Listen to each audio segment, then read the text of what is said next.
আমি এএনএম নাসির উদ্দিন প্রধান নির্বাচন কমিশনার নিযুক্ত হইয়া সশ্রদ্ধ চিত্তে শপথ করিতেছি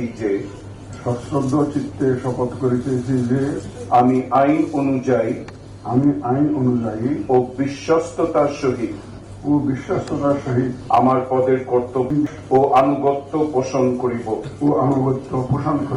আমি সংবিধানের রক্ষণ সমর্থন ও নিরাপত্তা বিধান করিব এবং আমার সরকারি কার্য ও সরকারি সিদ্ধান্তকে ব্যক্তিগত স্বার্থের দ্বারা প্রভাবিত হইতে দিব না।